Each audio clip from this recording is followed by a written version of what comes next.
Hey friends, so one thing I have learned on my spiritual journey, after my spiritual awakening, search for enlightenment, realizing enlightenment, which wasn't special at all, is that, you know, every single one of us can actually be living our entirely own reality. And we can of course have some things or a lot of things in common with other people, but our reality is our own entirely. And there is no right way or wrong way to go about it. Not in the big picture. But one thing I like, what I know the most is what I know about myself and my own journey, what I've seen and discerned and stuff like that, And when I was ready to be ready, when I wanted to be enlightened, I realized, I saw someone write it was the highest form of freedom. So I was like, of course I want to do that, and then I can help others with it afterwards. That was one of the ideal plans. So it took some years. I was ready to sacrifice everything, my body, my mind, my family, not harm them, but let go of them totally. And I was ready to give up on all my dreams, like all desires, all that kind of stuff. So I was really dedicated in my own way. And after I had the aha moment, I still thought that, I guess, things would change by themselves in some ways, but well, I came to realize what I knew also while I was searching for enlightenment is that I want to be here. I want to be on earth. I want to be in the body. I want to love my life. I want to love myself. And I want to have people around me that I love,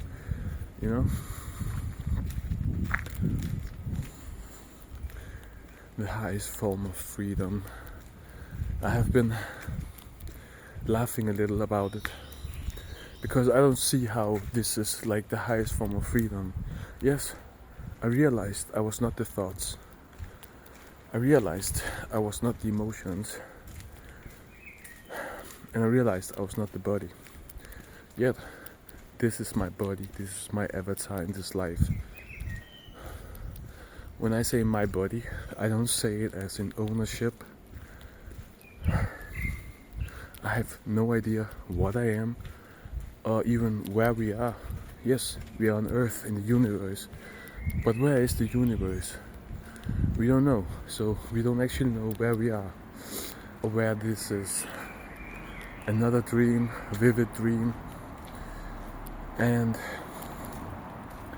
well, from my own experience, the only way I know that God is loving and caring is because my authentic self is loving and caring.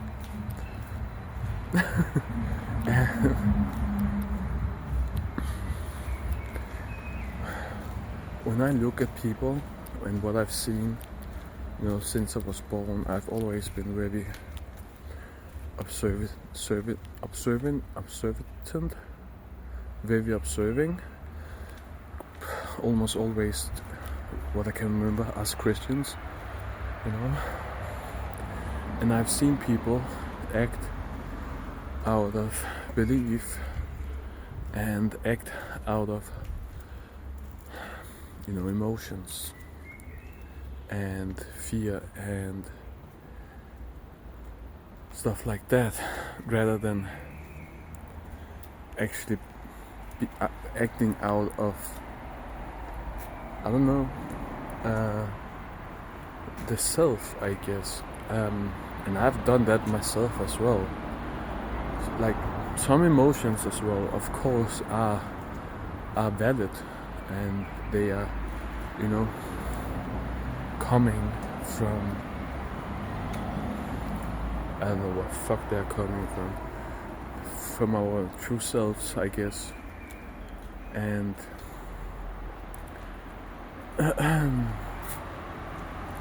I'm saying that because sometimes it can be, I don't know,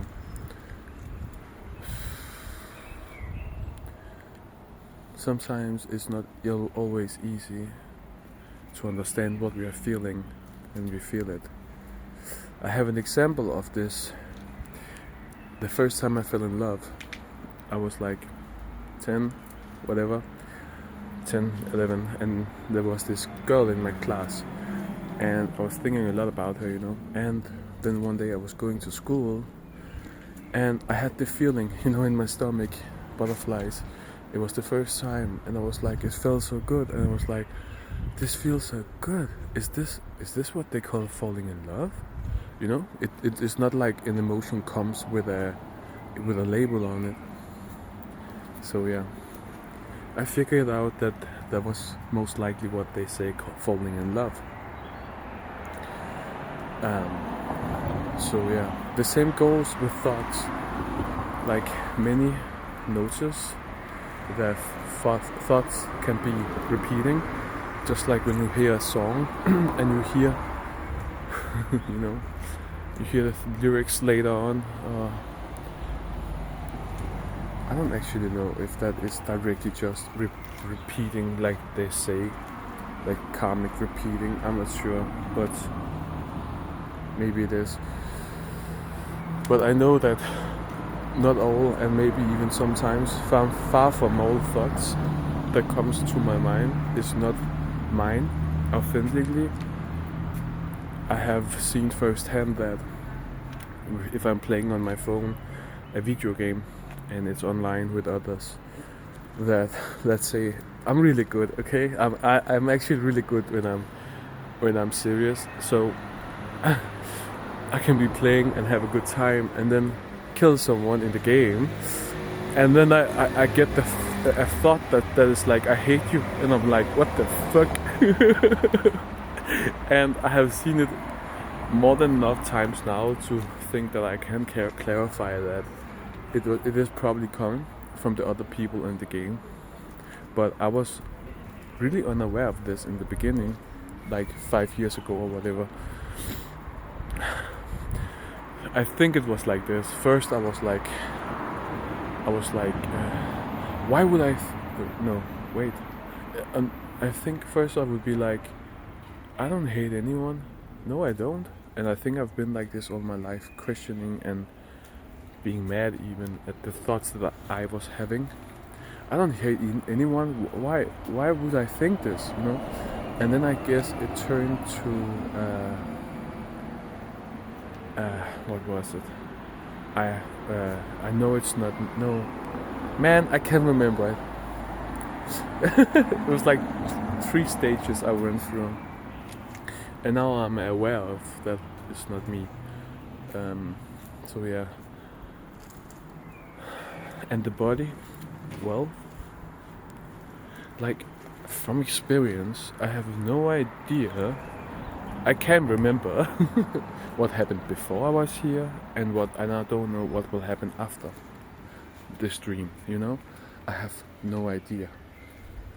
Most humans just are born with or taught, the fear of, you die and disappear forever, so it's just the end. But who knows? I don't know that, and I'm not afraid of it. I can still have, like, my ego or whatever can still react like, oh no, I am afraid, but I am not. I am well aware that I am not. Whatever is talking inside of me when it's not a conscious thought. Most of us have been born into and lived through fear programming our entire childhood, and maybe even much longer. And when we have been in that, it makes sense that is some of the stuff that we have to change. And transmute. A good example, a really good example is the fear of spiders. Many people are afraid of spiders, or they have been. And I was born in a family with my mother and sister who learned it as well, I guess, the fear of spiders. And it's funny, after my awakening, like, I don't know, but it already began there, where I was like, I'm not afraid. Like, it was like, I realized that I was not who I thought I had been my entire life, or at least for many years. And I was not whoever or the people in this regard, my family and the close friends I had, I was not either who they projected me to be, but they were roles that I lived in, and it felt like a person. So, I am not afraid of spiders. I was never afraid of spiders. Yes, there was a fear of a spider, but you can teach yourself to be afraid of cars without even, it apparently beliefs doesn't have to be logical. I think this is it. I also have to go and buy something right now, so yeah, enjoy.